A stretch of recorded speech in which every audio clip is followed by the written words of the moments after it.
Alléluia, alléluia, alléluia. Éternel notre Dieu, nous voulons te bénir, nous voulons te glorifier. Nous voulons t'exalter, Seigneur Dieu, encore pour ce jour.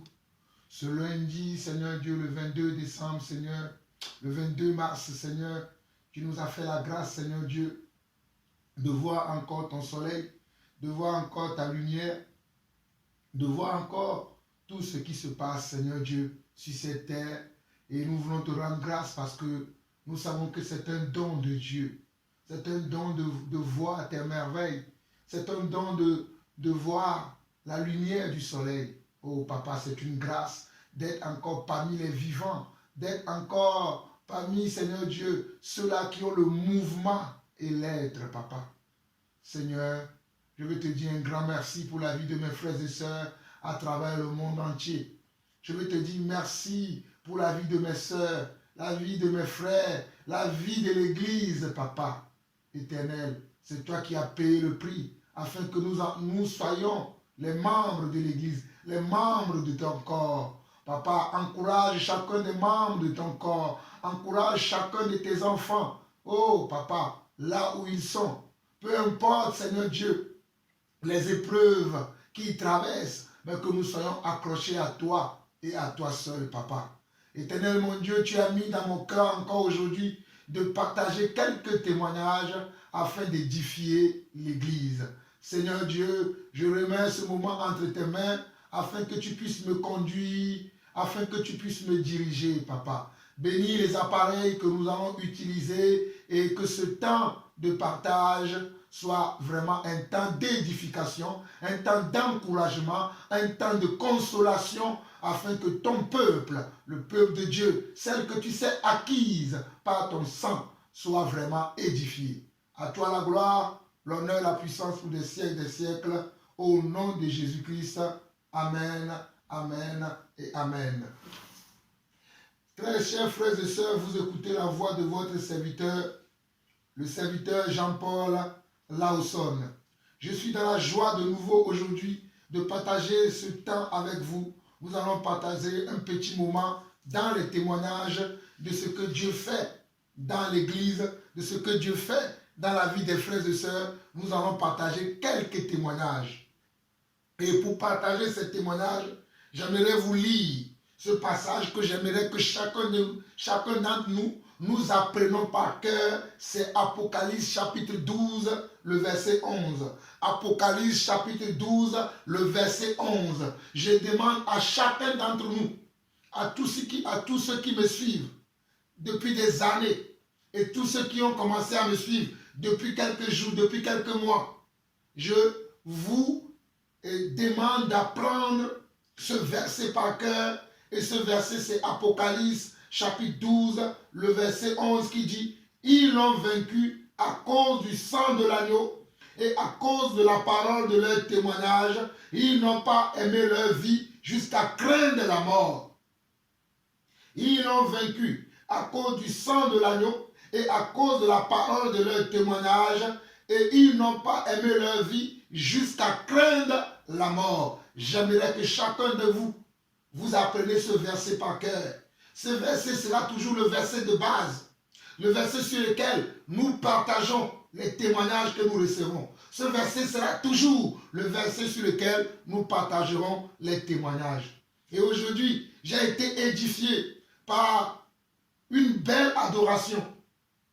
Un beau cantique que ma sœur Alice m'a envoyé. Ma sœur Alice, qui est portugaise et qui parle la langue portugaise, elle m'a béni avec une belle adoration, un beau cantique que j'aimerais partager avec vous avant de rentrer dans le partage des témoignages. Écoutons ensemble ce beau cantique, cette belle louange, cette belle adoration. Écoutons-le ensemble. Alléluia. Soyez bénis. Soyez bénis. Pour ta mort, por tua morte lá na cruz, Jesus, te adorarei. Pelo sangue derramado, pelo véu que foi rasgado, te adorarei. Pelo privilégio onde aqui está, puder soltar a minha voz e te louvar, te adorarei. Por sentir aqui agora a tua presença, pela total certeza da tua existência, te adorarei. Por teu Santo Espírito que habita em mim, por teu grande amor que não tem fim, te adorarei. Por me inspirar na letra da canção, por cantar aqui agora e sentir a tua unção, te adorarei, te adorarei.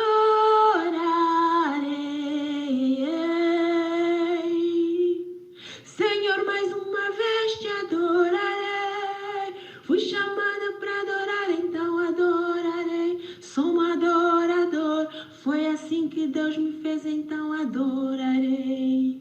Senhor, mais uma vez te adorarei. Fui chamada para adorar, então adorarei. Sou um adorador, foi assim que Deus me fez, então adorarei.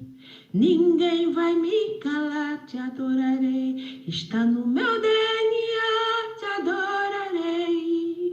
E ainda que atirarem a minha vida, quando chegar aí no céu, te adorarei. Te adorarei, te adorarei. Quando chegar aí no céu, te adorarei. Te adorarei, te adorarei. Quando chegar aí no céu, te adorarei. Por teu Santo Espírito que habita em mim, por teu grande amor que não tem fim. Aleluia. Te adorarei.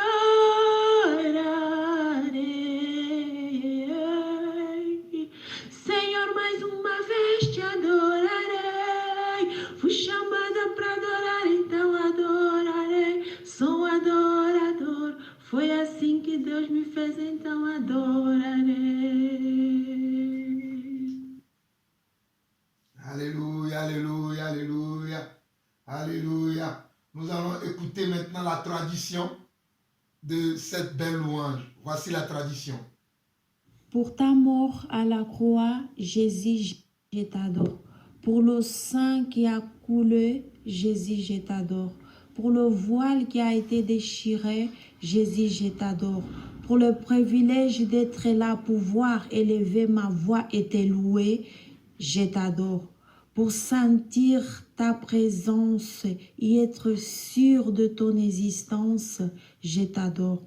Pour ton Saint-Esprit qui est en moi, je t'adore. Pour ton grand amour qui n'a pas de fin, je t'adore. Pour m'inspirer dans la lettre de la chanson et pouvoir chanter et sentir ta présence, je t'adore. Je t'adore. Seigneur, encore une fois, je t'adore. J'ai été appelé pour adorer, je t'adore. C'est comme ça que tu m'as créé, je t'adore. Je suis un adorateur, je t'adore. Personne ne pourra m'empêcher, je t'adore.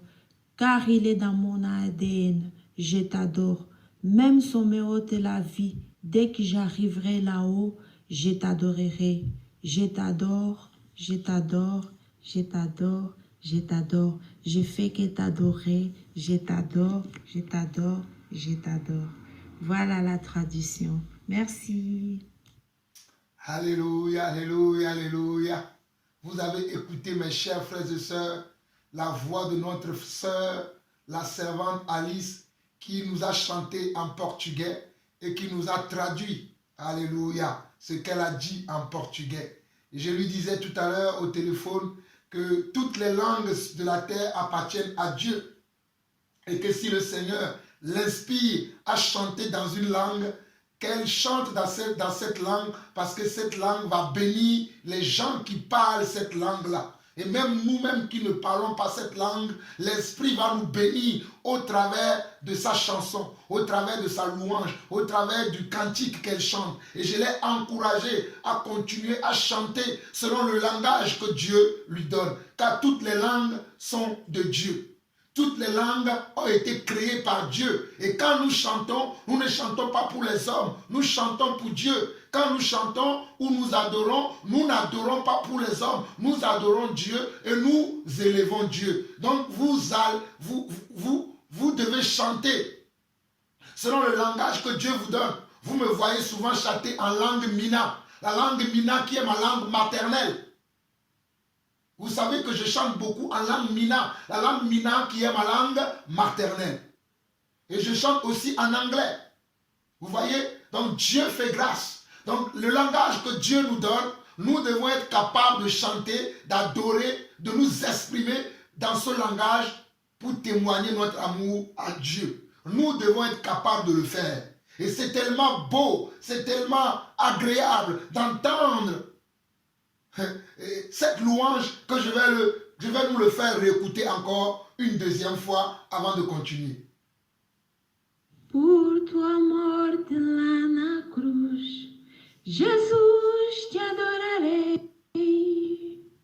Pelo sangue derramado, pelo véu que foi rasgado, te adorarei. Pelo privilégio de aqui estar, poder soltar a minha voz e te louvar, te adorarei. Por sentir aqui agora a tua presença, pela total certeza da tua existência, te adorarei. Por teu Santo Espírito que habita em mim, por teu grande amor que não tem fim, te adorarei. Por me inspirar na letra da canção, por cantar aqui agora e sentir a tua unção, te adorarei, te adorarei.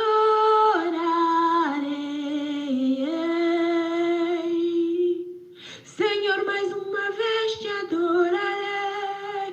Fui chamada para adorar, então adorarei. Sou um adorador. Foi assim que Deus me fez, então adorarei. Senhor, mais uma vez te adorarei. Fui chamada para adorar, então adorarei. Sou um adorador. Foi assim que Deus me fez, então adorarei. Ninguém vai me calar, te adorarei. Está no meu DNA, te adorarei.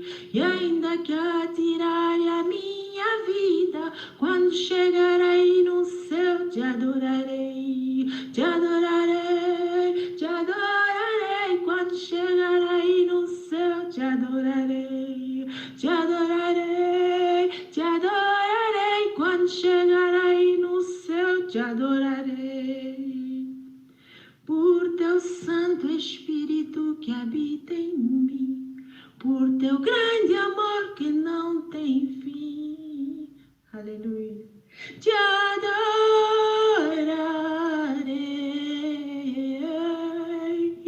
Senhor, mais uma vez te adorarei. Fui chamada para adorar, então adorarei. Sou um adorador. Foi assim que Deus me fez, então adorarei.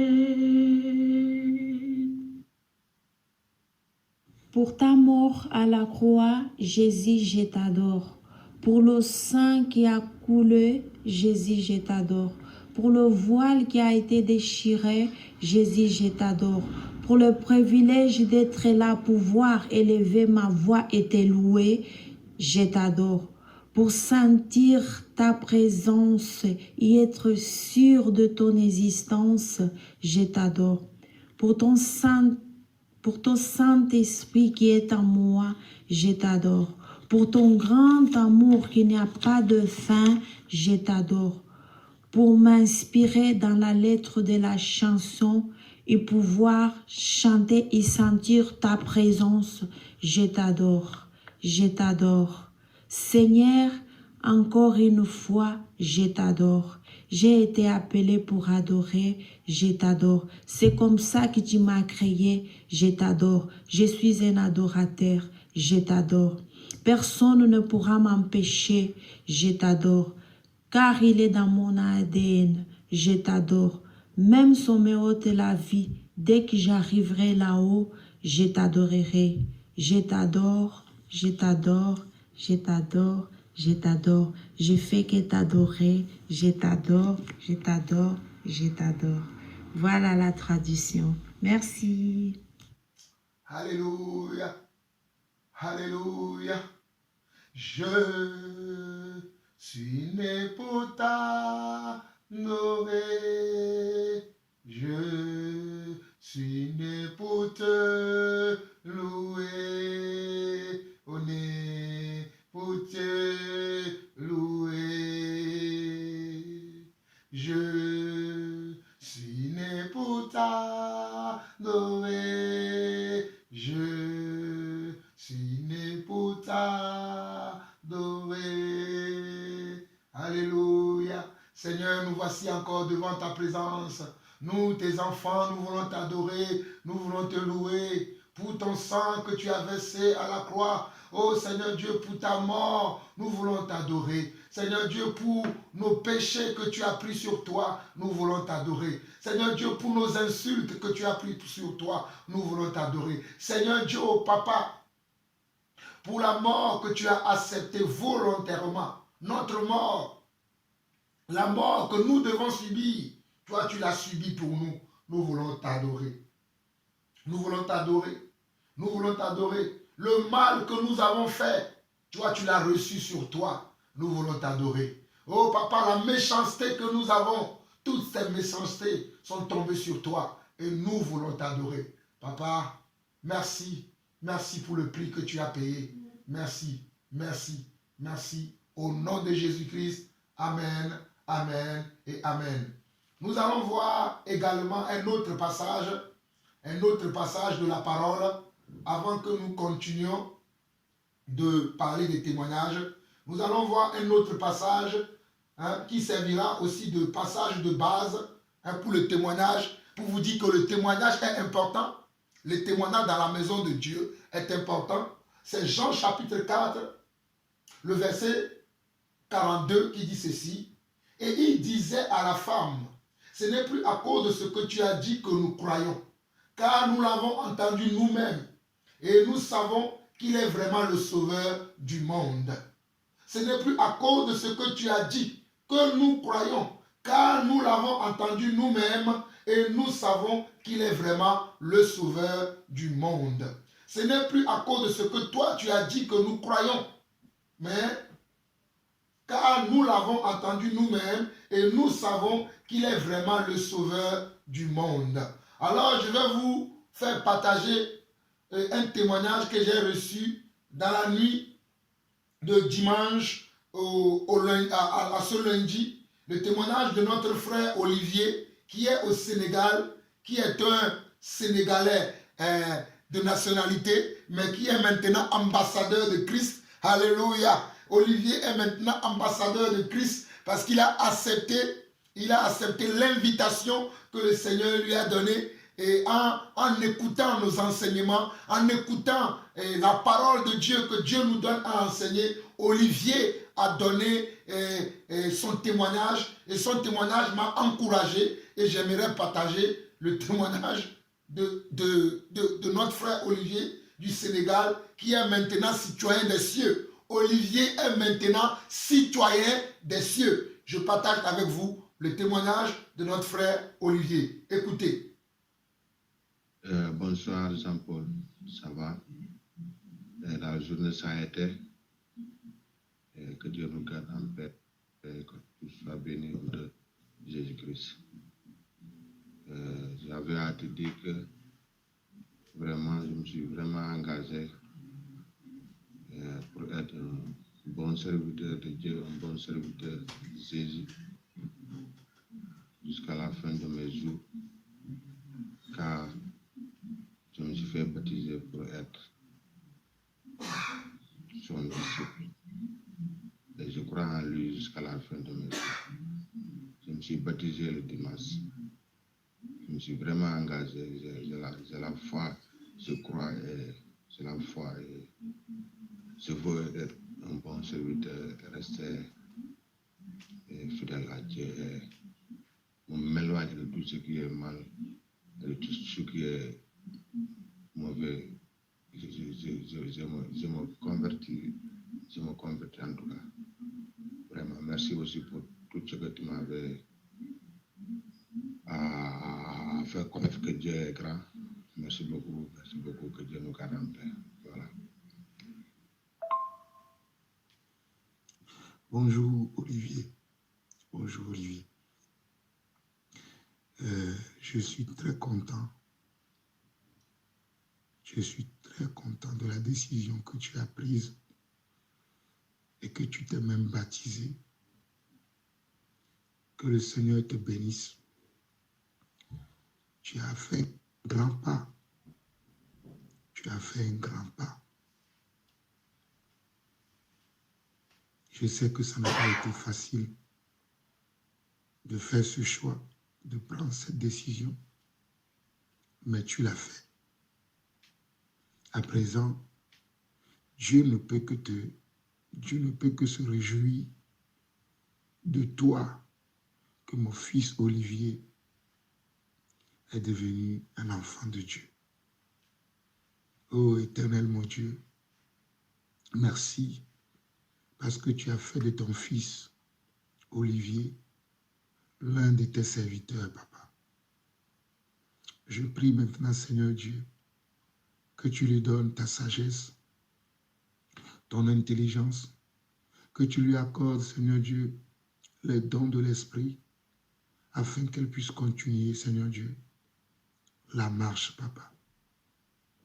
Éternel mon Dieu, sois avec lui, papa. Fortifie-le, encourage-le, donne-lui d'avoir de la sagesse dans tout ce qu'il fera ou entreprendra pour toi, papa. Éternel, éloigne de lui les faux frères, les fausses sœurs, les faux serviteurs de Dieu. Enseigne-lui ta parole, Seigneur Dieu. Quand il va prendre la Bible pour méditer ta parole, révèle-lui les révélations cachées dans ta parole. Révèle-lui les révélations cachées dans ta parole. Éternel, accompagne-le, Seigneur Dieu, sur ce chemin étroit sur lequel tu l'as mis, papa.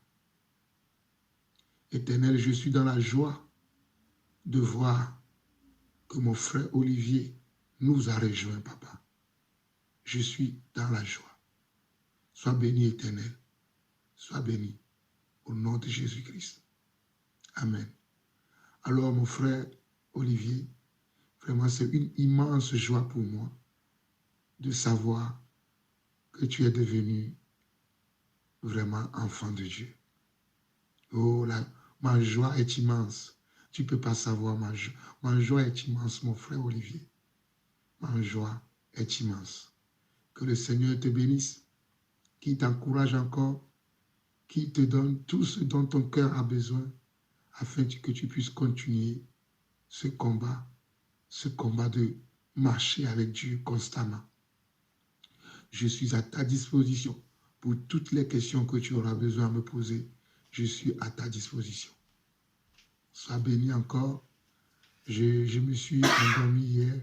Je viens de me réveiller. Il est 6h et quelques chez nous ici en France. Et je viens de voir ton message. Et ça me remplit de joie.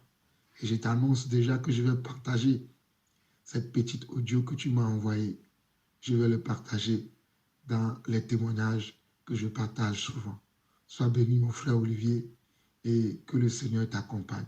Sois abondamment béni. Et merci encore pour ce témoignage que tu m'as donné. Ça m'encourage à continuer aussi l'œuvre de Dieu, à savoir que ce que je fais n'est pas en vain. Sois béni, mon frère. À bientôt. Joie, joie, mon cœur est dans la joie. Joie, joie, mon cœur est est dans la joie. Jésus, mon roi, est tout pour moi. Et voilà pourquoi mon cœur est dans la joie. Toujours dans la joie, joie, joie. Mon cœur est dans la joie, joie, joie. Mon cœur est dans la joie. Jésus, mon roi, est tout pour moi. Et voilà pourquoi mon cœur est dans la joie. Alléluia. Alléluia.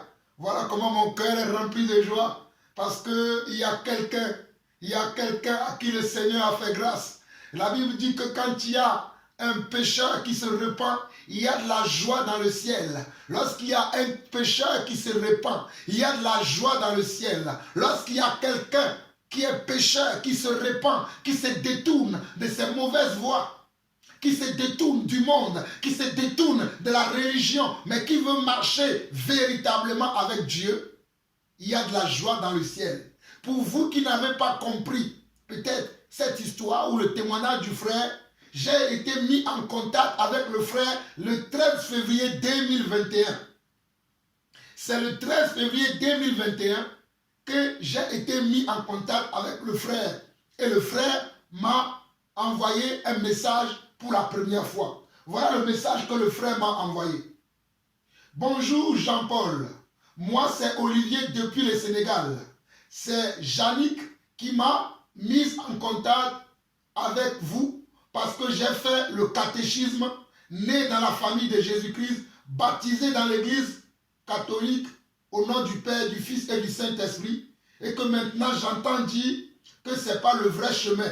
Pour savoir où se trouve le vrai chemin, en fait, moi je crois bien en Jésus-Christ, mais je ne sais pas qui est le bon Jésus-Christ. Je vois beaucoup de religions, mais je ne sais pas ce qui est bon. Excusez-moi du dérangement.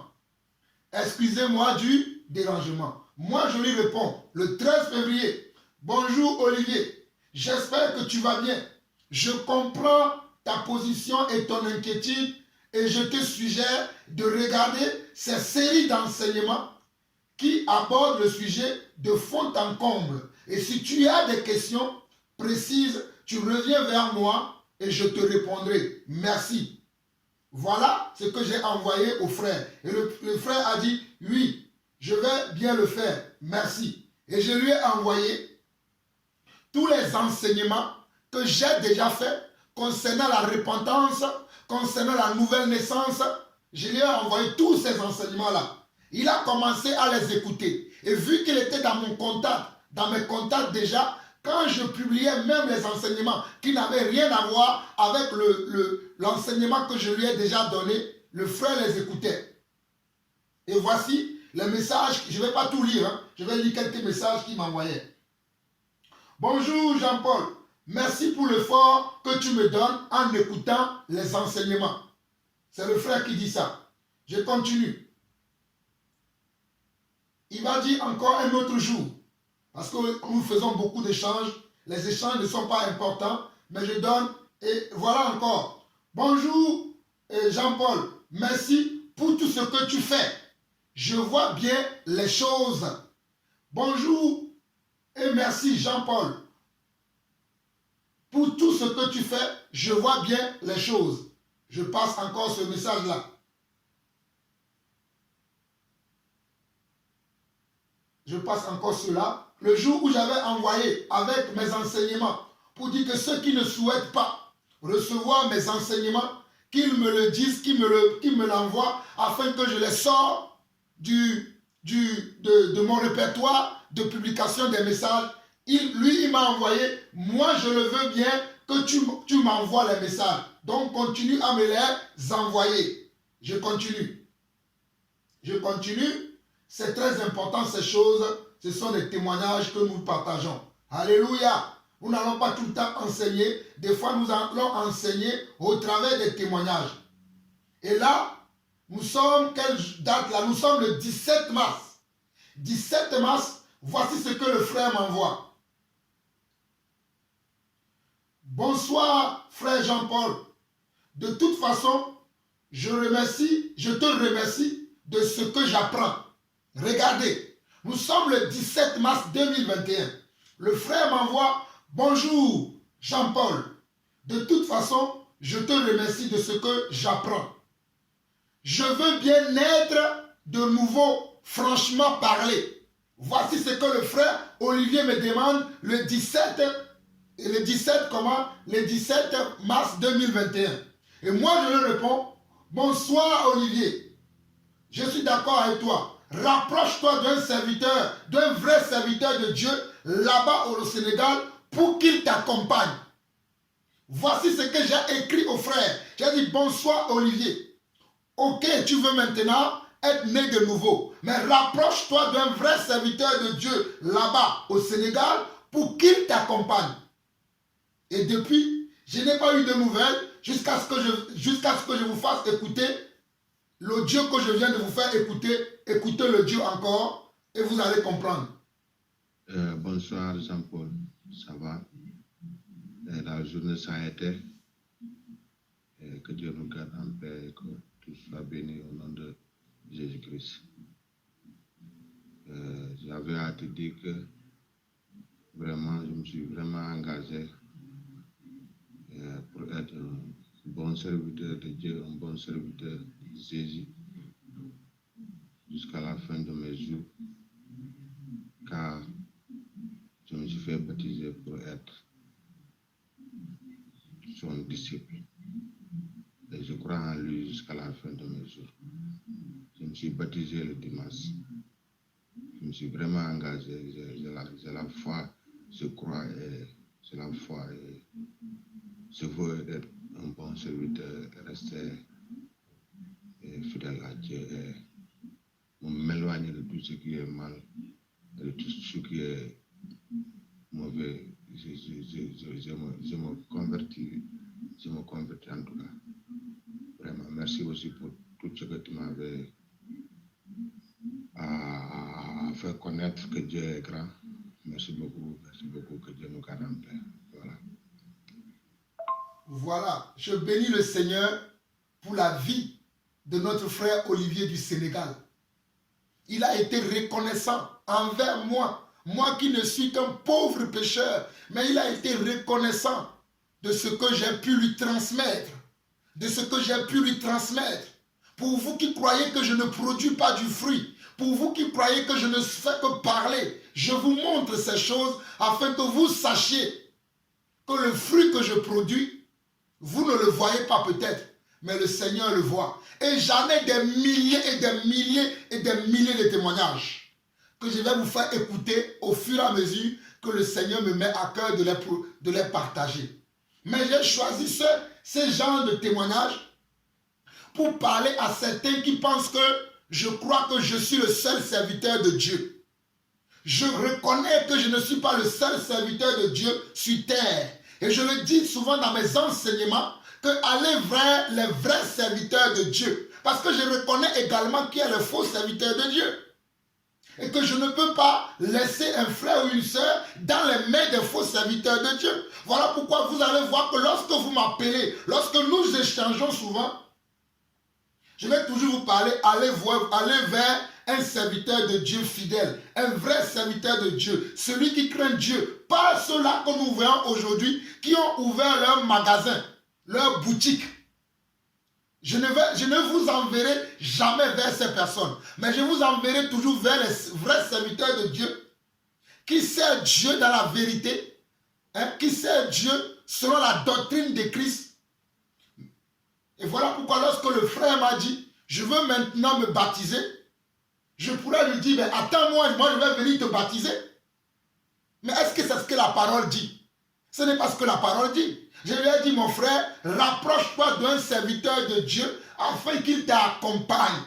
Rapproche-toi d'un vrai serviteur de Dieu là-bas au Sénégal afin qu'il t'accompagne. Cela veut dire que je suis conscient qu'il y a un serviteur de Dieu là-bas. Cela veut dire que je suis conscient qu'il y a quelqu'un là-bas qui peut baptiser le frère, que je n'ai pas besoin de me déplacer.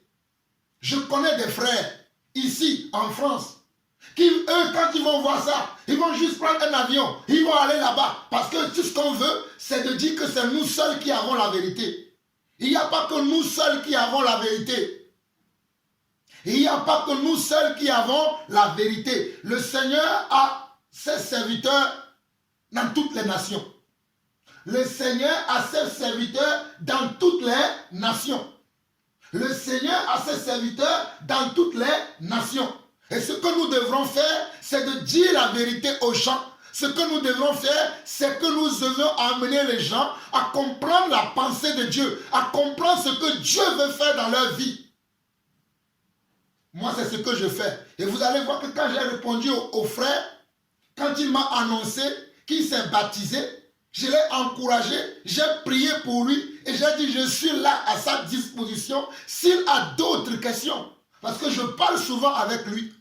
Nous échangeons souvent, que ce soit par message vocal ou par écriture. Voilà pourquoi je vous dis que si vous ne vous sentez pas capable de m'envoyer des audios pour vos témoignages, écrivez-les moi. Et aujourd'hui, je vais vous lire peut-être 2 ou 3 témoignages que j'ai reçus, que des frères et des sœurs m'ont envoyé par écrit. Parce que tout le monde n'est pas à l'aise à parler. Tout le monde n'est pas à l'aise à témoigner. Mais je prie au nom de Jésus que le Seigneur délivre vos bouches. Vous qui n'avez pas la langue facile, afin que vous témoignez. Car ce n'est pas la parole de vos témoignages que le diable restera et demeurera à tout jamais sous vos pieds. Je le proclame encore au nom de Jésus-Christ que ce n'est pas vos témoignages, la parole de vos témoignages, que le diable restera à tout jamais sous vos pieds. Je vais lire un passage encore dans Matthieu chapitre 10. Matthieu chapitre 10, nous lisons le verset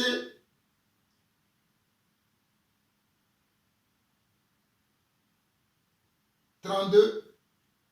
Matthieu chapitre 10, nous lisons le verset 32 qui dit ceci. C'est pourquoi quiconque se déclarera publiquement pour moi, je me déclarerai moi aussi pour lui, devant mon Père qui est dans les cieux. C'est pourquoi quiconque se déclarera publiquement pour moi, je me déclarerai moi aussi pour lui devant mon Père qui est dans les cieux. Mais quiconque me reniera devant les hommes, je le renierai aussi devant mon Père qui est dans les cieux. Et ça, nous sommes dans Matthieu chapitre comment? Chapitre 10, le verset 32 au verset 33. Très jeune dans la foi, je savais déjà que le témoignage est quelque chose de très important dans la vie des croyants, dans la vie des enfants de Dieu. Lorsque j'avais quitté l'assemblée dans laquelle j'avais été formé en tant que missionnaire de Dieu, Dieu m'avait mis à cœur de témoigner des mauvaises choses que j'avais apprises dans cette assemblée. Dieu m'avait mis à cœur de témoigner, non seulement Dieu m'avait mis à cœur, mais Dieu avait mis aussi à cœur de mon épouse que nous devons témoigner de ce que nous avons vu dans cette assemblée, qui ne sont pas dans la saine doctrine, qui ne correspondent pas à la volonté de Dieu. Et à l'époque, je marchais aussi avec certains frères qui aussi avaient quitté cette assemblée dans laquelle nous étions tous ensemble. Et je les avais contactés que frères, nous programmons de faire un témoignage. Nous programmons de faire un témoignage pour témoigner de ce que Dieu a fait de nous en nous délivrant des jougs des hommes, en nous délivrant des hérésies. Vous savez ce que certains frères m'ont dit? Certains de ces frères m'ont dit, oh Jean-Paul, si tu témoignes, on va te tuer. C'est ce que ces frères m'ont dit. Il y en avait un parmi eux qui m'a dit, Jean-Paul, tu n'as pas peur? Tu n'as pas peur? Si tu témoignes, on va te tuer. Et là, je suis en train de vous parler de l'année 2010. Je suis en train de vous parler de l'année 2010. Et je suis en train de vous parler de l'église Charisma, dont j'ai eu beaucoup de formations. Et je suis sorti de cette église. J'ai fait d'autres expériences dans d'autres assemblées avant d'arriver aussi à cette assemblée qu'on appelle Charisma, qui est la plus grande église de France et la 5e plus grande église en Europe. Pour vous qui ne savez, vous qui ne connaissez pas mon histoire, j'ai été formé dans la plus grande église en France et la 5e plus grande église en Europe. Mais quand le temps de Dieu est venu, Dieu m'a dit, sors de là pour faire ma volonté. Dieu m'a dit, sors de là pour me servir dans la simplicité. Et lorsque j'avais appelé ses frères et sœurs qu'ils se joignent à nous, afin que nous témoignions ensemble, ils m'ont découragé de témoigner. Ils m'ont découragé de témoigner. Il n'y en a qu'un seul qui est venu témoigner avec nous le jour-là, qui s'appelle le Ézéchiel. Ézéchiel prophète. Son nom était Ézéchiel et son prénom était Ézéchiel et son nom de famille était prophète. Il s'appelait Ézéchiel prophète. Et nous étions 3 le jour-là pour faire le témoignage. Il y avait le frère Ézéchiel, mon épouse et moi-même, et nous avons fait le témoignage le jour-là. Mais il y avait l'un de mes frères qui m'avait dit, Jean-Paul, fais attention, ils vont te tuer. Ça ne vaut pas la peine de faire ce témoignage. Mais je me rends compte que ce témoignage, aujourd'hui, a béni beaucoup d'enfants de Dieu. Les témoignages que j'avais fait en 2010 contre l'église Charisma, ce témoignage a béni beaucoup d'enfants de Dieu et continue de bénir encore beaucoup d'enfants de Dieu aujourd'hui. Si j'avais écouté ce monsieur, si j'avais écouté ce frère qui avait peur, qui n'avait pas compris la volonté de Dieu, pour vous qui ne me connaissez pas, j'ai dit au frère, voici ce que j'avais dit au frère le jour-là quand il m'avait dit ça. Je lui ai dit qu'il est écrit dans Matthieu chapitre 10, le verset 28, « Ne craignez pas ceux qui tuent le corps et qui ne peuvent pas tuer l'âme. Craignez plutôt celui qui peut faire périr l'âme et le corps dans la géhenne. » Voici le message que j'avais livré aux frères pour vous dire que je suis un homme constant. Je suis un homme qui est constant dans ma foi, constant dans ma consécration, constant dans le service que je fais pour le Seigneur depuis que Dieu m'a ouvert les yeux pour que je sache qui il est. Voici ce que j'avais dit aux frères et nous avons fait le témoignage. Parce que ce frère-là, pour moi, il n'avait pas compris. Et jusqu'aujourd'hui, c'est quelqu'un qui n'a pas encore compris.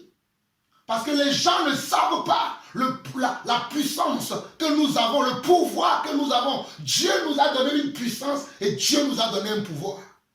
Mais nous ne savons pas comment utiliser ce pouvoir et cette puissance que Dieu nous a donnée. Et lorsque Dieu nous donne un frère qui veut nous enseigner, qui veut nous amener à utiliser ce pouvoir et ce talent que Dieu a mis à nous, nous le décourageons. Mon frère, ma soeur, n'écoute pas les gens qui veulent te décourager. N'écoute pas les gens qui veulent te ralentir. Toi, avance seulement. Avance seulement. Ils ne verront que ton derrière. Avance seulement. Avance seulement. Avance seulement. Mon frère, avance. Ma soeur, avance. Si Dieu t'a parlé, suis ce que Dieu t'a dit et fais ce que Dieu t'a dit. N'écoute pas les hommes. Mon frère, ma soeur, où que tu sois, si Dieu t'a parlé, fais ce que Dieu t'a dit. Fais ce que Dieu t'a dit. Nous allons écouter un autre témoignage. Nous allons écouter maintenant le frère Vincent. Le frère Vincent, qui est mon beau-frère et qui est également mon frère dans la foi.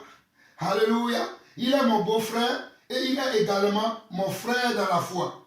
Il est mon beau-frère et il est également mon frère dans la foi. Écoutez ce que Vincent lui-même il dit. Alléluia. Soyez bénis. Vraiment, message où aller édifier mon frère.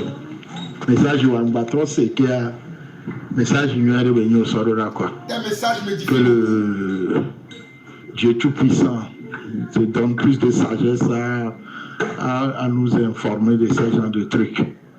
Une fois encore, merci. Un message ignoré. Quand on me parle de la foi, moi j'adore la foi. C'est ça, c'est ça. C'est pas des miracles. Non, non, non. On a dépassé le cycle des miracles. Le miracle même, c'est la foi. Une fois tu crois, c'est ça le miracle dans ta vie.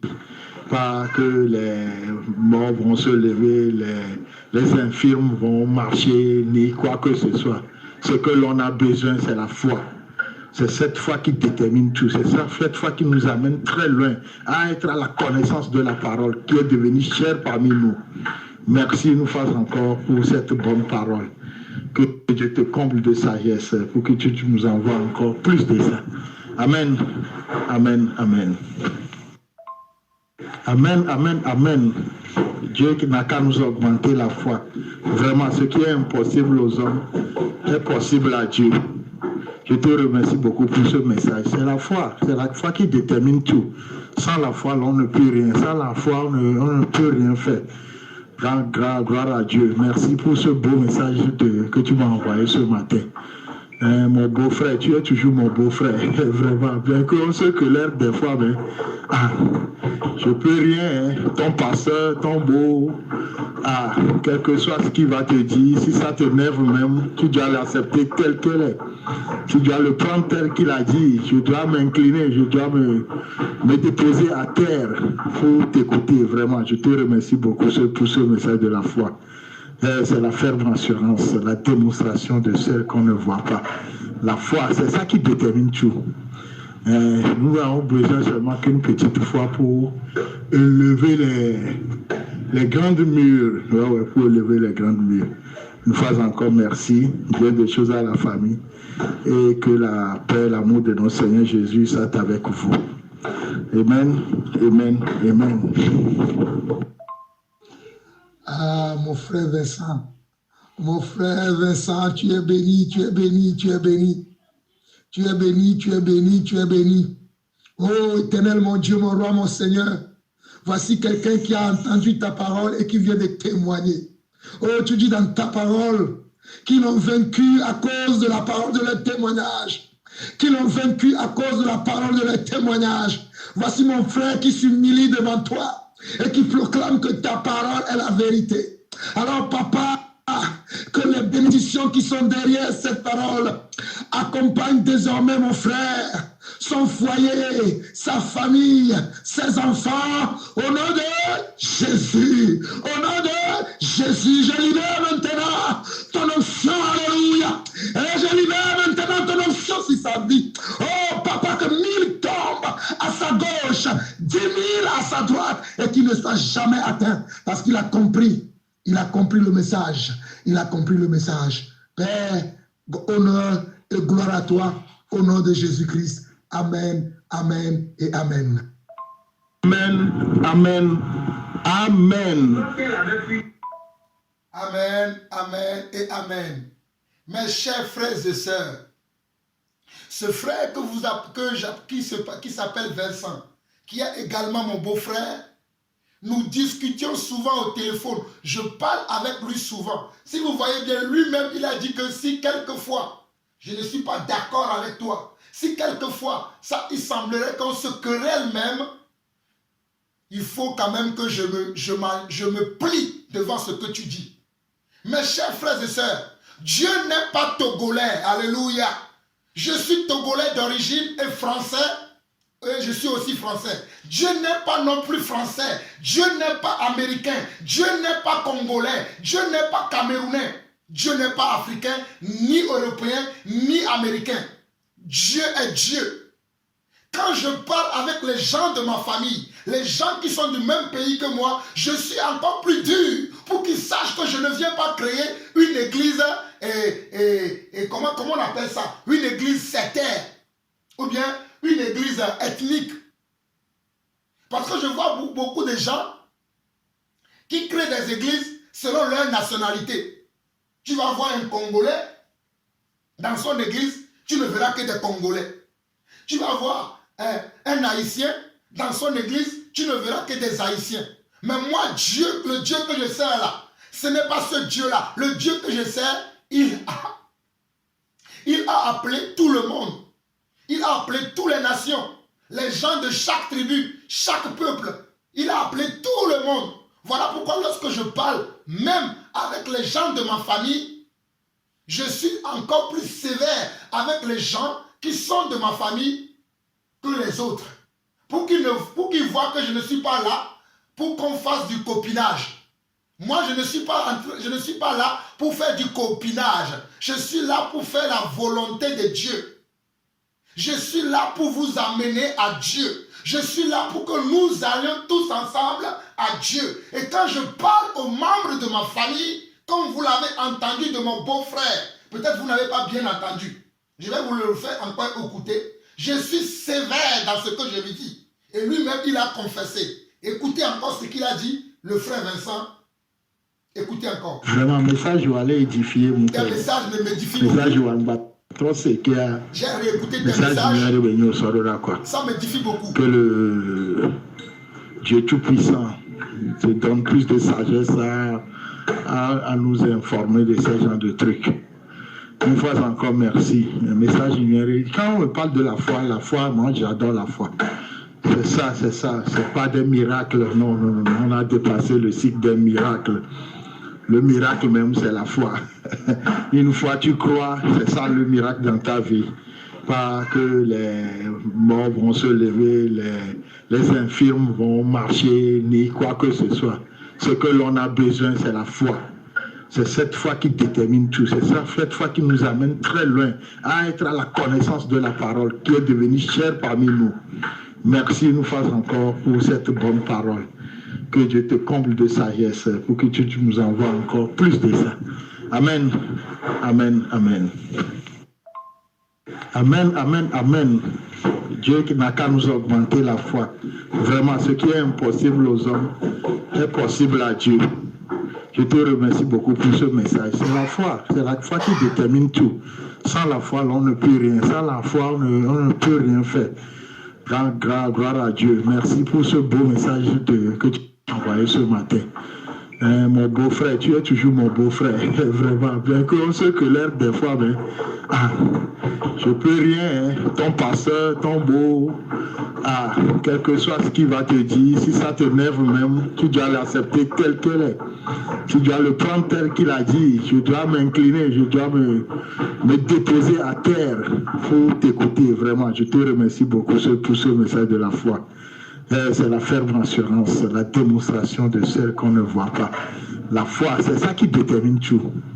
Nous avons besoin seulement qu'une petite foi pour élever les grandes murs. Pour élever les grandes murs. Une fois encore, merci. Bien des choses à la famille. Et que la paix, l'amour de notre Seigneur Jésus soit avec vous. Amen. Amen. Amen. Alléluia. Vous avez écouté ce que le frère lui-même il a dit. Il a dit que si des fois on se querelle, et les querelles dont il parle, ce sont nos échanges de la parole. Il va me dire, moi je comprends la parole comme ça. Moi je vais lui dire, non Vincent, ce n'est pas ça ce que la parole dit. Et des fois, il y a certains enseignements que je fais, cela ressort de comment? Des conversations que j'ai eues avec mon beau-frère Vincent. Je dis bien, il y a beaucoup d'enseignements que j'ai faits, cela ressortait des échanges que j'ai eus avec mon beau-frère. Et je me dis, si Vincent, lui qui est enfant de Dieu, se retrouve dans ce genre de doctrine, dans ce genre de pensée, il n'est pas la seule. Beaucoup d'autres personnes aussi sont dans cet état. Voilà pourquoi je fais un enseignement après avoir parlé et discuté avec lui. Donc j'espère que vous comprenez pourquoi le témoignage est important. Pourquoi le témoignage est important. Le témoignage est très important. On ne peut pas rester là sans témoigner. Le témoignage est quelque chose de très important que nous devons faire ou bien que nous devons pratiquer dans l'église. Et la dernière fois, je vous parlais également du jeune frère Dominique Eklou l'évangéliste que j'ai rencontré à Lomé au Togo l'année dernière lorsque j'étais en mission, invité par un pasteur dans l'assemblée dans laquelle servait ce jeune frère, et c'est lui qui était mon interprète. Et là, il a commencé lui aussi à faire l'œuvre pour laquelle Dieu l'a appelé. Et je parle souvent avec lui et je lui donne souvent des conseils. Et la dernière fois, il avait publié un message. Et quand il a publié un message, il m'a dit de l'écouter, d'écouter le message et de lui donner mon retour. Regardez ce que le frère a fait. Il a fait un message. Pourtant, c'est un serviteur de Dieu. Il a fait un message, il a publié le message, il me l'a envoyé. Il m'a dit, écoute, et tu me donneras des instructions. Et le message, quand je l'ai écouté, voici les instructions que je lui ai données après avoir écouté le message. Écoutez vous-même. Oui, Dominique Lokofalo. Bonjour frère Dominique. Agamede. Comment vas-tu? Comment va ta femme et tes enfants? J'espère que vous allez tous bien. J'ai entendu, j'ai écouté les partages, ce que tu as enseigné. Que Dieu te donne encore de la sagesse et de l'intelligence et le discernement, afin que tu continues à enseigner, à le partager comme tu le fais. Que Dieu te bénisse. Que Dieu t'encourage. Quand tu finissais ton message, tu disais que s'il y a quelqu'un qui n'a pas encore rencontré Jésus, mon frère, et ça, ce n'est pas de Dieu, ça. Je vais prier pour toi. Et moi, je lui disais que, mon frère, il y a beaucoup de gens qui font ça à la fin de leur prédication. Moi-même qui vous parle, il y a eu des années, lorsque j'étais bébé, je faisais ça. Lorsque je finissais de prêcher, je vais demander que si quelqu'un a été touché par le message, s'il veut recevoir Jésus dans sa vie, qu'il lève sa main, on va prier pour lui. Moi aussi, je l'ai fait. Et j'ai constaté qu'à la fin du message que le frère m'a envoyé, il disait ça. Et moi, je lui donnais des conseils. Et c'est la seule chose que j'avais trouvé à lui dire par rapport à ce qu'il m'a envoyé. Tout ce qu'il avait enseigné était bon. Mais à la fin, j'avais trouvé que ce message-là n'était pas approprié. Et c'est par rapport à cela que je lui donnais des conseils. Moi, le wabi prédication, mais nous prêcher vos les Américains ho Yeshua. Yeshua ho nchi comme le plonyalo, na merira ho Yeshua. Ni miawe la bia me abebe la ho Yeshua. Améanto, Actes chapitre 2, verset 37. Nous wachle, à méditer passage ou annuel. Nous au bloma unya, peut-être nous pas ma unya, au tempo bras, da mota, moko senyabe nya wa dole waji, ewea maulairo. Au tem di kafukafuha, ase yusura na mau, wang manobia sebe na meri senya, ne nya wa dole ji ni poko yesura. Je lui disais que ton message était très édifiant. Ton message était très inspiré. Mais la seule chose que je trouvais à dire, parce que c'est lui-même qui a dit, écoute et fais-moi ton retour. Et je lui disais, ton message était très édifiant. Mais à la fin, tu as lancé l'appel au salut. Tu as lancé l'appel au salut à la fin. Et je lui disais que ne fais plus jamais ça. Quand tu prêches un message, c'est les gens qui sont touchés par le message qui vont te demander quoi faire. Et je lui citais la référence biblique qui correspond au conseil que je lui donnais, était dans Actes 2, verset 37. Actes 2, verset 37. Et je lui disais, va regarder dans Actes 2, verset 37.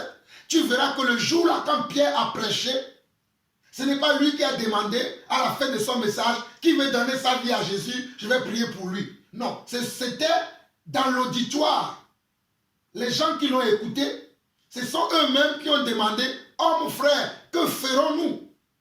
Et alors là, Pierre a commencé à leur enseigner ce qu'il doit faire. Alors là, Pierre a commencé à aller plus loin que le message qu'il avait donné. Pierre est allé encore plus loin que le message qu'il avait donné avant que les gens me demandent, homme frère, que ferons-nous? Réécoutez la suite.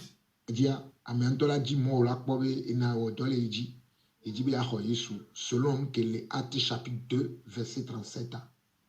Et le révérend nous que le fiawa, afrani miaouolo, wa mke Bible blanc, on doit le blomé n'a sonné Bible dit pépé. On m'a dit blomé, on y a la voix, mais là, mais il faut y ni yawe sona Yesu na moore ma we yo na mebeto bo wa je yo me ni ma wule yo ame ya amera tibjo e be ma wule yo e wa imnyare ke lawo kan me amya mi la fian me afodupe ole ponwara amya ma warula yo e ngbo ni ke na be amova le church home egbe voir o musse ma wu yo parce que amere pour prédication à la fin de la prédication amya glomé nu ngbo Yesu wa nya dugrare to na ho Yesu wa me anko nya nke ni Yesu go nke ni Yesu wa me anko se go me Dominique nous que le chien ya nous de benye est très important nous pour prédication ou partager nyare sibero ko ya ne ole kpa le nuwa to berara mota alo a diase sorare alo a di johare alo a di bonbomi hare wa kpa le fun wa va no bia mo bi na mere nkpoko Yesu ne amia bagere yo amia ne khogodo dora ya nya so na Yesu na me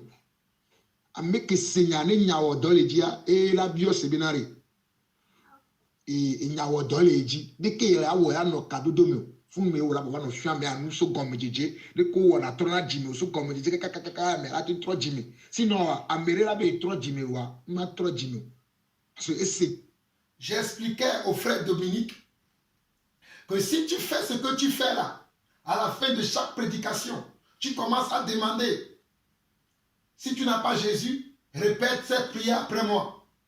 Aujourd'hui, j'ai entendu savoir, vous connaissez les prières là, qu'on appelle la prière du salut. Tu vas faire des chrétiens, mais tu ne feras pas des disciples. Tu feras comment des chrétiens, mais tu ne feras pas des chrétiens. Parce que les disciples ou les chrétiens, ce sont ceux qui, touchés par la parole, vont venir vers celui qui a donné la parole pour savoir comment faire pour que cette parole qu'ils ont entendue puisse travailler en eux, puisse grandir en eux, puisse produire du fruit en eux. Mais si toi-même, tu joues en même temps le metteur et le récepteur, les personnes ne comprendront rien. Je lui ai dit, si toi-même, en même temps, tu joues le metteur et le récepteur, les gens ne comprendront rien. Toi, tu es un émetteur. Attends que les gens qui t'ont entendu soient d'abord les récepteurs et qui t'envoient un message et à ce moment-là, tu pourras leur parler. C'était ce que je lui disais. Vous avez compris maintenant? C'était ce que je lui disais au frère. Et le frère a compris. Alléluia. Écoutez.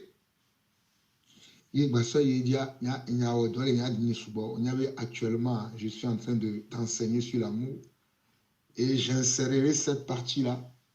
C'est vrai que j'avais aussi ça dans la tête, mais la manière dont tu l'as apporté aussi m'a amené à encore amener ça aussi dans l'amour. Donc,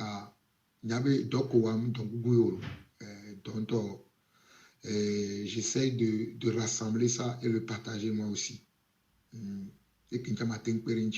vais le rassembler là où il y a les cas en format MP3 et moi aussi je vais le partager à mes contacts. Bye bye. Et il y a un format qu'on sort message, je n'arrive pas. Donc voilà, je l'ai encouragé. Je lui ai dit que son message m'a beaucoup édifié. Et comme moi-même je suis en train de parler de l'amour, la partie que lui il a enseignée dans son enseignement, je vais le prendre moi aussi et le mettre dans mon enseignement. Parce que son enseignement était beau, était merveilleux. La seule chose que j'ai trouvé à lui reprocher, c'est ce que j'ai dit à la fin. C'est ce que j'ai dit à la fin de son enseignement. Et voilà pourquoi j'ai eu ce courage encore de partager ça avec vous, pour que vous compreniez le travail que je fais. Je travaille beaucoup, je dors peu. Et ce que je fais, peu de gens sont capables de le faire. Je ne suis pas en train de me glorifier. Le travail que je fais dans l'église actuellement là, peu d'hommes de Dieu peuvent le faire. Beaucoup d'entre eux, ce sont des ventres paresseux. Ils sont tellement des paresseux, des orgueilleux, ils n'ont même pas le temps pour leurs frères. Mais moi, j'ai toujours le temps pour écouter les messages de mes frères. Des fois, je dors tard parce que je dois écouter un message, répondre, faire des recherches, répondre, faire des recherches, répondre. C'est peu de personnes qui peuvent faire ça. Peu de personnes qui peuvent faire ça. Et voici la réponse que le frère lui-même m'a donnée après lui avoir donné ce que je viens de vous faire écouter. Homme de Dieu, j'ai entendu ta parole. Ça m'a rempli de joie. Ça me va droit au cœur. Ça m'a touché le cœur. De pouvoir recevoir les conseils et de nos défensiers, de ceux qui nous précèdent dans le ministère. Ça me va droit au cœur. Merci, merci beaucoup. Et je remercie l'Éternel pour votre vie, de ce qui vous a encore inspiré, de ce qu'il est passé par vous hein, pour me montrer la voie, pour m'enseigner encore quelque chose, hein, que j'ai dû ignorer. Je remercie le Dieu de ta vie. Donc prochainement, Je suis dans la joie. prochainement, j'y ferai très attention. J'ai très bien compris ce que vous avez, parce que le salut, le fait de recevoir Jésus et être sauvé, c'est très profond, comme vous l'avez dit. Très profond. Donc j'ai compris, j'ai très bien compris ce que vous avez dit. Ouais. Et ça, c'est selon la Bible, ça. C'est selon la Bible. J'ai très bien compris. Ok. Mais que ouais, fichier moi en ligne quoi, ouais. Et le fichier qu'il m'avait envoyé, je n'arrivais pas à transformer le fichier pour pouvoir le publier sur ma chaîne YouTube. Et si vous voyez sur la chaîne YouTube, vous allez trouver des enseignements de ce frère qui s'appelle Dominique Eclou, qui a reçu une grâce, un don d'évangéliste dans l'église. Et après de m'avoir envoyé l'audio que vous venez d'écouter, il m'écrit encore. C'est rare d'avoir quelqu'un qui te dise la bonne chose à faire pour ton épanouissement. Vraiment, merci mon frère. Beaucoup de serviteurs que je connais ont reçu le même message et ils n'ont rien dit en retour. Soyez bénis, homme de Dieu. Voici le message que le frère m'a dit. Et moi, je lui ai répondu encore ceci. Oui, frère Dominique, je te remercie. Quand tu me parlais, j'étais en ligne aussi avec quelqu'un d'autre.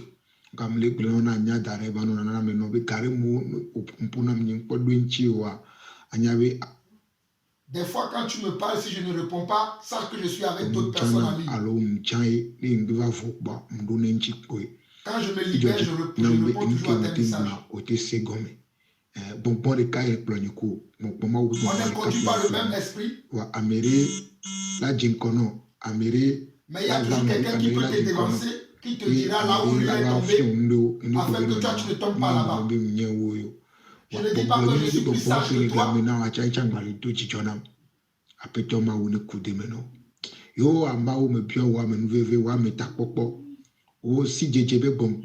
Seigneur, je prie pour le frère, afin que tu lui donnes un esprit de discernement, de la sagesse, afin que ton serviteur puisse avoir les yeux fixés sur toi, les yeux fixés sur ta volonté. Donne-lui les yeux de l'esprit, afin qu'il ne voie que ce que toi tu veux qu'il voie, afin d'accomplir le travail que tu lui as confié. Nous te remercions ce matin que tu as permis que nous puissions échanger et parler. Nous remercions le Seigneur et nous avons tout demandé au nom du Seigneur. Dominique. Donc, je n'arrive pas, j'ai essayé par plusieurs moyens. Il me met au puce, alors que n'est que le format M4, allo, MP3, allo, moi, marketing 3.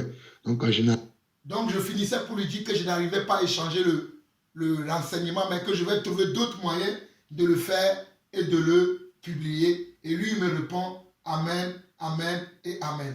Donc, c'est tellement important que je vous montre ces choses parce que c'est le travail que je fais, dont vous n'êtes pas au courant, mais il fallait que je vous le montre.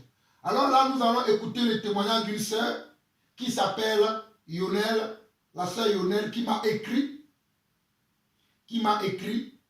La sœur Yonel m'a écrit. Et je vais vous lire ce qu'il m'a écrit. Parce que j'ai reçu le témoignage d'une sœur que je lui ai fait écouter. Et lorsqu'elle a écouté le témoignage de la sœur, elle répond et elle me répond ceci. Elle me répond ceci. Shalom bien-aimé, frère. Je me joins à la sœur pour te remercier pour ta disponibilité et ton grand amour de la vérité. Merci aussi à ton épouse. Nous sommes bénis comme le dit la sœur. Nous sommes bénis comme le dit la sœur. Que l'Éternel Tout-Puissant te bénisse, mon bien-aimé frère. Que tu sois chaque jour pour l'Éternel un instrument puissant pour sa gloire. Bonne soirée et bon week-end à toi. Voilà encore un témoignage que j'ai reçu. Voilà encore un témoignage que j'ai reçu. Et je reçois souvent des témoignages écrits des frères, des sœurs, avec qui je prie souvent, que je soutiens, que ce soit dans la prière, dans l'enseignement. J'ai des sœurs même qui n'arrivent pas à dormir la nuit. Je prends souvent le temps de prier avec elles. Et voici encore une sœur qui m'a envoyé un message, une des sœurs, parce que j'ai plusieurs sœurs qui n'arrivent pas à dormir la nuit. Et il y a une des sœurs avec qui j'ai prié il y a quelques jours. Elle m'a envoyé ce message pour m'encourager. Il dit, Shalom mon bien-aimé frère. J'espère que vous allez bien par la grâce de Dieu. Juste pour vraiment témoigner les bienfaits du Seigneur, depuis 2 à 3 jours, je dors bien. Que le Seigneur soit béni. Merci beaucoup pour les exhortations et les prières. Demeure béni, homme de Dieu. Voici ce que la sœur écrit. Shalom mon bien-aimé. J'espère que vous allez bien par la grâce de Dieu. Juste vraiment témoigner les bienfaits du Seigneur. Depuis 2 à 3 jours, je dors bien. Que le Seigneur soit béni. Merci beaucoup pour les exhortations et les prières. Demeure béni, homme de Dieu. Voilà les témoignages que je reçois. Et là, je vais finir par un dernier témoignage aujourd'hui. Un dernier témoignage. Permettez-moi de finir avec un dernier témoignage. Et comme je vous dis, je passe mon temps à prier, à soutenir des frères et sœurs dans la foi, parce qu'ils passent par des moments difficiles. Ils passent par des moments très très difficiles. Certains d'entre eux ne dorment pas. Ils sont tourmentés par des esprits. Mais moi, je parle, je prie avec eux. Il y a beaucoup d'hommes de Dieu aujourd'hui qui ne font pas ces choses. Ils attendent que vos dîmes et vos offrandes. Mais moi, je n'attends d'aucune personne des dîmes et des offrandes que la personne à qui j'ai demandé un jour l'argent parce que j'ai prié avec elle, parce que je l'ai exhorté, parce que je l'ai enseigné, qui viennent témoigner. Mais ceux-là qui nous critiquent, qui disent que nous sommes faux, c'est ce qu'eux-mêmes ils font. Qui disent que nous sommes jaloux d'eux, c'est comme ça qu'ils font. Mais moi, la grâce que Dieu m'a faite, je la distribue comment? Gratuitement. Je la donne comment? Gratuitement. Amen. C'est ça la vérité. Nous écoutons un dernier témoignage et nous allons nous arrêter là aujourd'hui. À tous ceux qui entendront ce message, soyez bénis au nom de notre Seigneur et Sauveur Jésus-Christ. J'avais fait un témoignage concernant le renoncement, d'accepter le rôle que la femme devait tenir dans le corps du Christ, à savoir qu'elle n'était pas appelée à faire partie des 5 ministères, des ministères du perfectionnement des saints. Et à la fin de ce témoignage, j'avais dit que j'allais parler du témoignage également concernant le voile et la tenue des femmes. Et c'est ce témoignage-là que je voulais partager aujourd'hui. Comme je l'avais dit dans l'autre audio, je n'avais pas reçu de songe ou de vision. Voilà, le Seigneur ne m'avait pas parlé de cette façon, mais comme on le sait, Dieu parle tantôt d'une manière, tantôt d'une autre. Et avec moi, ça a été tout simple, ça s'est passé en fait avec la parole de Dieu, simplement avec la Bible.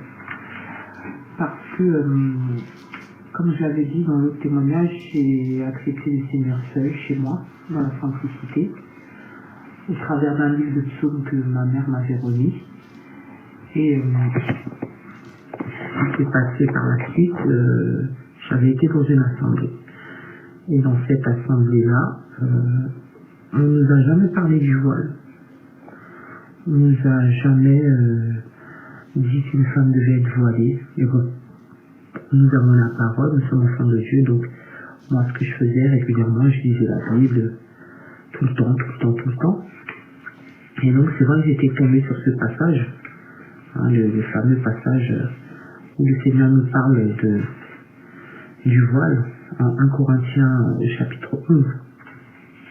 Et ce passage-là était resté dans ma tête. C'est vrai que là où j'allais prier, il n'y avait pas de femmes voilées, mais il y avait quand même des femmes qui étaient voilées. Il y avait quand même des femmes qui étaient voilées, mais ce n'étaient pas des femmes que je côtoyais, c'était des femmes qui venaient, des sœurs qui venaient prier dans l'assemblée. Je n'avais pas spécialement de contact avec elles, et on n'en parlait pas. C'était pas quelque chose dont on parlait.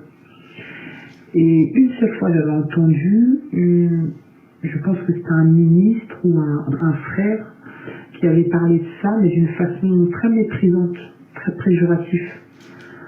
Il avait parlé du fait que oui, celle qui veut absolument mettre son voile, il en avait parlé vraiment d'une manière méprisante. Et lorsqu'on avait été dans la deuxième assemblée, l'assemblée n'est pas restée très longtemps, nous ne sommes pas restés, mon époux et moi ne sommes pas restés très longtemps dans cette assemblée. Je pense qu'on ne peut même pas dire qu'on a vraiment fréquenté, on a assisté à quelques réunions, on a eu des contacts avec la personne qui dirigeait l'assemblée. Et voilà, on avait été dans une mission et après on n'est pas resté dans cette assemblée-là. Par contre, j'avais encore entendu parler du voile et j'avais encore entendu ça de façon très méprisante, mais d'une façon telle que même si tu veux mettre ton voile, tu peux te sentir gêné de passer pour celle qui fait la religieuse plus comme les termes qui sont souvent employés. Donc celle qui veut dire qu'elle est trop religieuse, voilà, elle met son voile et tout. Donc c'était vraiment dit d'une façon assez méprisante. Mais ce n'est pas ce qui a fait que j'ai pas mis le voile, hein. C'est pas parce que c'était fait d'une façon méprisante, c'est que je n'avais pas la conviction. Mais donc, cependant, le verset, très souvent le verset revenait dans ma tête. C'est-à-dire que je pouvais être là, les sœurs, on va partager, on pouvait être là, tous ensemble en train de partager, et 1 Corinthiens 11 revenait toujours dans ma tête, mais sans plus. Et ce qui s'est passé, c'est que, en fait, j'en parlais pas beaucoup. Et un jour, j'en parle avec mon mari, et il me dit, on va aller plus en profondeur de ce passage. Et c'est vrai que les assemblées où j'avais été, notamment celles où nous ne sommes pas restés longtemps, chaque fois qu'on nous parlait de ce passage de 1 Corinthiens 1, je pense que beaucoup en ont entendu parler. On nous dit, oui, mais c'est parce qu'à l'époque, à Corinthe, les femmes étaient des prostituées. Il y avait toujours une histoire comme ça derrière. Mais moi, je me dis, mais Seigneur, moi je ne comprends pas. Tu nous donnes la parole. Quand tu nous donnes la parole, pourquoi il y a des sous-titres dont on n'a pas d'informations si nous n'avons pas un peu plus, pas de culture, mais si nous n'avons pas un peu plus de connaissances? Normalement, ta parole doit suffire. Et après, ton esprit fait le reste. Mais pourquoi il y a toujours cette histoire de vie? C'est parce qu'à l'époque, à Corinthe et tout, voilà. Cette histoire, elle me dérangeait. Donc on justifiait toujours que le voile, c'était pas pour ça, c'était parce qu'à l'époque, à Corinthe et tout. Mais je me dis, mais Seigneur, celui qui a part de cette information, il va croire que c'est une obligation, ou en tout cas, il lui manque une partie d'information. Et j'ai trouvé bizarre que le Seigneur ne donne pas toute l'information, parce que Dieu ne nous laisse pas en suspens. Ce n'est pas dans son habitude, le Seigneur ne nous laisse pas en suspens comme ça, et puis on ne connaît pas la suite. Et dans sa parole, on nous dit qu'il y a tout qui est, en fait, tout est dans la parole. Il n'y a pas quelque chose qui manque. Et après, l'Esprit du Seigneur va en profondeur, nous donne vraiment ce que le Seigneur a voulu dire, ou nous explique de façon diverse et variée, mais la base, elle est dans la parole. Si la base n'est pas dans la parole, c'est qu'il y a un problème. Même quand il nous donne des songes, quand il nous donne des visions, souvent, c'est la parole qui va venir nous éclairer, c'est la parole qui va venir vraiment asseoir dans notre cœur la véracité de ce qu'on entend, ou de ce qu'on a vu, de ce qu'on a pu avoir en songe. Parfois, c'est la parole. Très souvent, c'est la parole qui vient asseoir ça, la surenformer. Et donc, moi, je m'étais dit, bon, cette information de Corinthe là, vraiment, à vrai dire, je n'étais pas vraiment convaincu. Et comme c'était en boucle, très rapidement, je me rappelle qu'une fois j'avais parlé avec une sœur d'une situation que j'avais vécue dans mon couple, et la sœur me parlait d'autorité et de soumission. et elle avait reçu du Seigneur, voilà, elle avait reçu du Seigneur, je parlais d'une situation que j'avais vécue par rapport au fait d'être en couple, de toujours être dans les désaccords, de ne pas être d'accord avec son mari, de ne pas être soumis comme il fallait parce que j'avais un gros problème de soumission. Ouh là là là là là là là là là là. J'avais un très très très gros problème de soumission. Le Seigneur m'aide encore, mais c'est vrai que j'avais un vrai problème de soumission. Donc moi, le obéissir en tout temps, en toutes choses. Alors moi, juste obéissir, c'était difficile. Hein. J'allais même pas jusqu'en toutes choses, mais même le mot obéissir, c'était difficile. Et donc du coup, la sœur m'avait dit, le Seigneur me dit que tu dois jeûner, et que tu dois jeûner et prier, et tu dois mettre un voile sur ta tête. Alors quand la sœur m'a dit ça, je me suis dit, attends, pourquoi il doit mettre un voile sur ma tête? Mais je n'ai pas dit ça à la sœur. C'était pas, là, quand je lui avais dit, c'était pas dans le sens où je ne veux pas mettre de voile. Mais je me disais, mais pourquoi il doit mettre un voile sur ma tête, puisque ça m'a fait tilt. Je me suis dit, ah, on parle de soumission, le Seigneur me dit de mettre un voile sur ma tête, ça veut dire que cette histoire de voile de 1 Corinthiens 11, il a du sens. Parce que sinon, le Seigneur ne peut pas me vouloir traiter avec moi la soumission en me ramenant à ce 1 Corinthiens 11. À ce que 1 Corinthiens 11 dit, en disant, voile ta tête, et puis tu vas jeûner, tu vas prier. Et là, je me suis dit, non. Je vais... en fait, c'est juste comme ça. Hein. C'est à partir de ça que j'ai mis mon voile pour prier. Et qu'après, j'ai dit, bon, ben ok, je prie avec mon voile. C'est juste comme ça que j'ai été convaincue. C'est pour ça que je dis, je n'ai pas eu de songe, je n'ai pas eu de vision, ce genre de choses. Le Seigneur ne m'a pas parlé, voilà. Il m'a parlé au travers d'une sœur, effectivement, parce que sa parole résonnait très fréquemment dans mon cœur, et la sœur est venue attester quelque chose que j'avais en moi. Et quand elle m'a dit, oui, par rapport à la soumission, là, le Seigneur te dit que tu dois jeûner et prier, et tu dois voiler ta tête.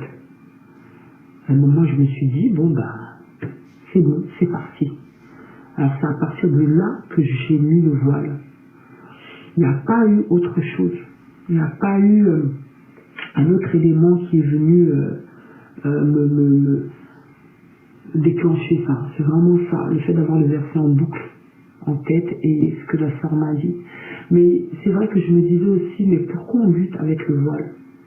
Parce que lorsque on lit la parole dans Corinthiens, il nous dit, si quelqu'un se plaît à protester, et puis je me disais, mais c'est vrai en fait. On n'est pas là pour dire, oui, la Bible est dit, oui, mais moi je pense que... on n'est pas là en fait pour dire, moi je pense que... On est juste là pour appliquer. Et c'est vrai que quand je réfléchissais, je me disais, mais c'est vrai, quand on voit les sœurs catholiques, ben, pourquoi elles ont le voile? Voilà, c'est vrai qu'il y avait des petites questions que je me posais. Oui, les sœurs qui disent qu'elles sont sœurs dans le catholicisme, elles portent le voile, elles disent qu'elles sont l'épouses... En fait, elles se gardent, elles ne sont pas mariées, elles disent qu'elles sont l'épouses de Christ. Donc elles reconnaissent l'autorité de Christ, donc elles ont le voile. Je me disais, mais quasiment, en fait, dans toutes les religions, entre guillemets, les femmes, à partir d'un tôt ou tard, celles qui se disent consacrées à Dieu, ben, elles sont voilées. Consacrées à Dieu, et dans certaines mêmes cultures, dans certaines religions, comme le judaïsme, ou chez les musulmanes, ben, quand elles sont mariées, ben, elles se voilent. Surtout dans le judaïsme, et chez les musulmans, il y a beaucoup de femmes qui sont voilées. C'est vrai que je me disais, mais pourquoi ça nous pose problème? Et je me disais, comment ça fait que cette chose si simple, parce que mettre un voile en soi, pour prier, pour prophétiser, ben c'est simple, il n'y a rien de compliqué.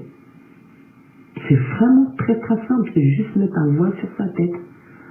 Alors je comprends pas comment ça se fait que ce soit si dur, comment ça se fait qu'il y a autant de débats autour de ça pour quelque chose qui est simple. Voile juste ta tête en fait. On t'a pas demandé de faire un chemin de croix à genoux, on te demande pas de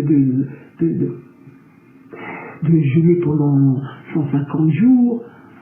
En fait, c'est vraiment... C'est juste obéir, quoi.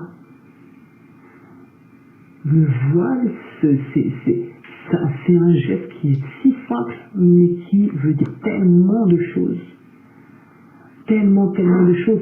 Et vraiment, quand je vois comment c'est difficile, comment il y a un débat autour de ce voile, ah oui, mais elle est célibataire, alors elle va se voiler, ah ben oui, mais voilà, alors qu'on dit qu'on est l'épouse de Christ. Voilà, donc c'est un sujet où il y a tellement de débats autour, et je me dis, Seigneur, s'il y a tellement de débats autour de cette chose qui est si simple, c'est que ça a son importance. C'est que ça a son importance. S'il y a tellement de controverses sur ça, c'est que ça a son importance. Donc pour le voile, comme je l'ai dit tout à l'heure, c'est vraiment d'une façon très très simple que le Seigneur m'a convaincu. C'est vraiment au travers de ce que la sœur m'avait dit concernant ma situation en tant qu'influise, que là je me suis dit ok, bon ben ça parle de soumission 1 Corinthiens 11, le Seigneur veut traiter l'insoumission chez moi à partir de 1 Corinthiens 11, ben je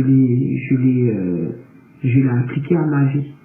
Et c'est vrai qu'après il faut, ben, il y a ce côté aussi, c'est parce que c'est dans la parole, dans 1 Corinthiens 11, que j'ai décidé de faire tous les jours. Mais si c'était pas dans 1 Corinthiens 11, j'allais pas faire de ça une doctrine et me dire oui, bon, ben, faut être voilé. Mais c'est vraiment parce que ce verset, il résonnait dans mon cœur tellement fort, très, très, très, très, très souvent, que chaque fois, plus je commençais, j'avançais, plus ça devenait pesant quand j'allais prier, je m'étais pas j'allais prier et je repensais toujours à ce verset et je me disais, mais j'ai quand même pas je me suis pas voilé. Et ça devenait gênant, en fait. Il y avait un côté en moi qui n'était pas à l'aise. Et quand la sœur m'a parlé d'un Corinthiens 11, c'est là où je me suis dit, non, en fait, faut que je me voile, c'est tout simple. Et après, c'est devenu une habitude. Parce que je pense que pour toutes les sœurs qui se voilent, c'est une habitude. Alors, je sais qu'il y a des sœurs qui sont tout le temps voilées. Parce qu'elles disent qu'elles prient en tout temps, en tout lieu, tout le temps. Il y a des sœurs qui, parfois, elles sont souvent voilées. Et elles ne sont pas voilées. Il y en a qui ont le voile dans le sac au cas où il faut prier. Alors moi, j'ai des périodes où tout le temps voilée. J'ai des phases comme ça où je suis très souvent voilée. Et il y a des périodes où je ne suis pas voilée. Et que j'ai toujours, de toute façon, même avant ça, j'ai toujours eu quelque chose, un petit foulard et tout, donc je peux toujours me voiler pour prier. Mais c'est vrai que je ne comprends pas le débat qu'il y a autour de quelque chose qui est si simple. Et quand j'y pense, je me dis toujours, ben, il doit y avoir quelque chose de très très puissant derrière ça. Parce que sinon, ce ne serait pas autant controversé. Comme pour le rôle de la femme. C'est tellement simple, c'est écrit noir sur blanc, que ben, la femme ne doit pas enseigner. Mais le fait que ce soit si controversé, qu'on trouve des prétextes, qu'on utilise des toutes petites choses dans la parole pour... Par contre, là, le voile, on ne peut pas utiliser quelque chose, c'est écrit une fois et c'est dit. On dit qu'il ne faut pas contester. Donc là, il n'y a pas autre part. Mais... Voilà, mes chers frères et sœurs, vous avez écouté le témoignage de la sœur parlant du voile. Et c'est là où nous allons terminer aujourd'hui. La sœur a bien dit que elle se voile, elle s'est voilée parce qu'elle a été convaincue par 1 Corinthiens chapitre 11. Et c'est sur ce passage de 1 Corinthiens chapitre 11 que je vais arrêter le temps de témoignage aujourd'hui. Nous verrons la prochaine fois d'autres témoignages et nous reviendrons encore sur une partie du témoignage de la sœur qui témoignait à la fin. Parce que si vous avez bien remarqué, la sœur n'a pas encore fini son témoignage. Mais j'ai arrêté le témoignage à un endroit pour que nous puissions reprendre à ce même endroit-là pour la prochaine fois. Parce que la sœur a témoigné de beaucoup de choses. Et comme elle a parlé du voile, je vais parler du voile pour m'arrêter là.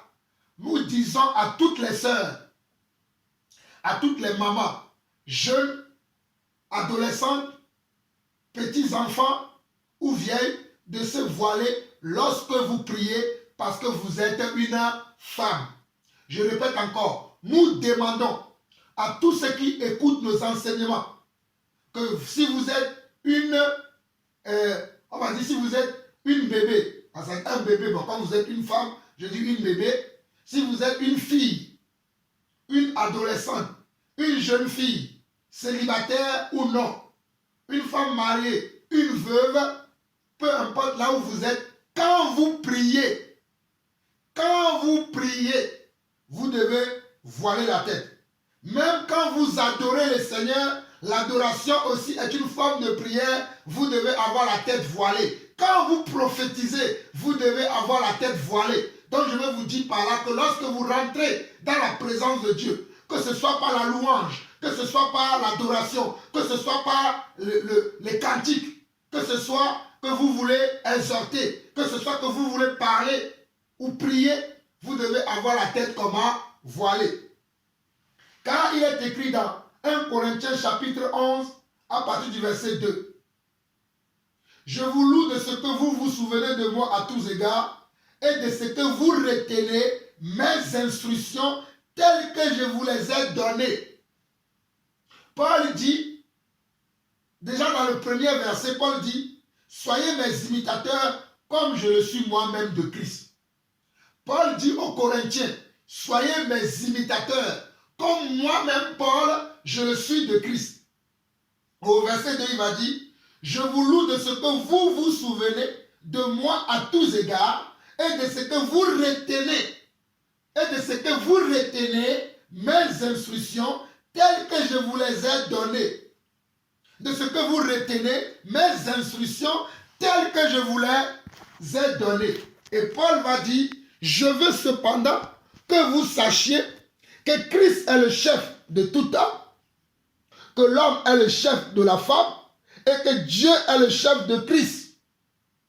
J'espère que vous comprenez ce verset 3. Je répète encore. Je veux cependant que vous sachiez que Christ est le chef de tout homme, que l'homme est le chef de la femme et que Dieu est le chef de Christ. Pourvu qui croyez que l'homme et la femme sont pareils, je vous ai montré aujourd'hui que vous sachiez que l'homme est le chef de la femme. Que personne ne vous trompe. Qu'un autre homme de Dieu ne vous trompe. Ça, ce sont des instructions que l'apôtre Paul, qui est serviteur de Dieu, a données. Et moi aussi, je crois recevoir un ministère d'apostolat dans le Seigneur. Et Paul dit ici, je veux cependant que vous sachiez, verset 3 de 1 Corinthiens 11, que Christ est le chef de l'homme et que l'homme est le chef de la femme et que Dieu est le chef de Christ. Mais sachez que toi qui es femme, tu n'es pas égal à l'homme. Même si dans le monde, c'est ce que les gens disent. Dans la société, la communauté, dans l'environnement dans lequel nous vivons aujourd'hui, c'est ce que les gens rencontrent. Ce n'est pas ça qui est la vérité. Verset 4. Tout homme qui prie ou qui prophétise la tête couverte déshonore son chef. Tout homme qui prie ou qui prophétise la tête couverte déshonore comment? Son chef. Un homme qui prie en ayant un képi, un chapeau, un béret sur sa tête déshonore son chef. Je vois souvent des serviteurs de Dieu en train de prêcher l'évangile et ils ont des képis, des chapeaux sur la tête. Quand je les vois, je me dis, ce ne sont pas des serviteurs de Dieu. C'est ce que moi je me dis. Vous qui suivez de tels hommes, qui parlent à Dieu, mais ils ont la tête couverte. Mais attends, ce ne sont pas des serviteurs de Dieu. Comment tu peux parler à un Dieu en étant toi-même chef, alors qu'il y a un chef au-dessus de toi? Ce ne sont pas des serviteurs de Dieu. Fuyez de tels hommes.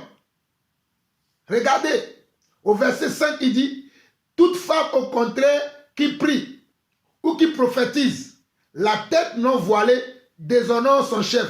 C'est comme si elle était rasée. C'est comme si elle était rasée. C'est-à-dire une femme qui a déjà des chevelures sur la tête, comme l'homme aussi qui a déjà des cheveux sur la tête, mais l'homme, en priant, il met un képi, un chapeau, une couvre, et on appelle aussi couvre-chef, sur la tête.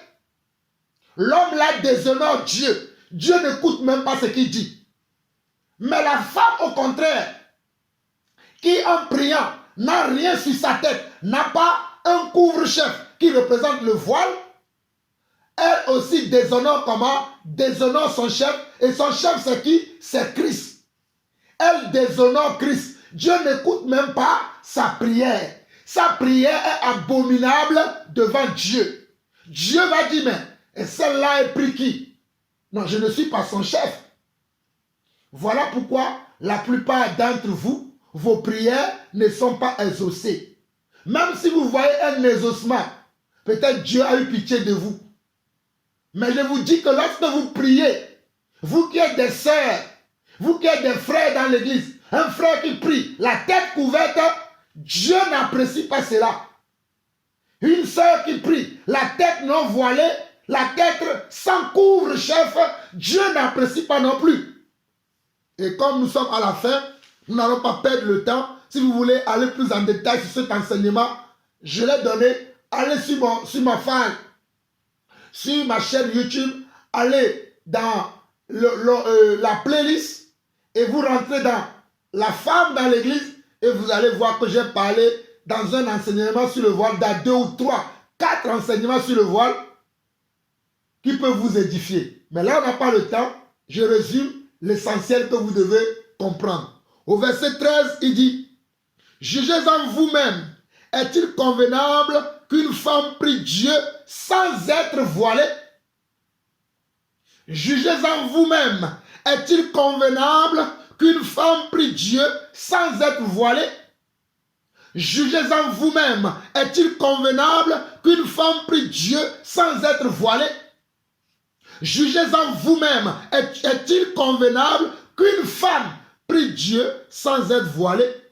Et le verset 16, il dit, si quelqu'un se plaît à contester, nous n'avons pas cette habitude, pas plus que les églises de Dieu. Verset 16 dit que ceci. Verset 16 d'un Corinthiens 11. Le verset 13 disait, jugez en vous-même si c'est convenable qu'une femme prie Dieu sans avoir la tête non voilée. Et maintenant au verset 16, l'apôtre Paul va conclure sur ce qu'il vient de dire. Si quelqu'un se plaît à contester, nous n'avons pas cette habitude, pas plus que les églises de Dieu. Parce que déjà à l'époque de l'apôtre Paul, il y avait déjà des sœurs qui contestaient. Il y avait déjà des gens qui contestaient. Voilà pourquoi l'apôtre Paul a dit, si quelqu'un se plaît à contester, nous n'avons pas à contester et les églises de Dieu ne contestent pas la parole de Dieu. Que celui qui a des oreilles entende ce que l'Esprit de Dieu a annoncé à son église. Shalom, shalom et shalom.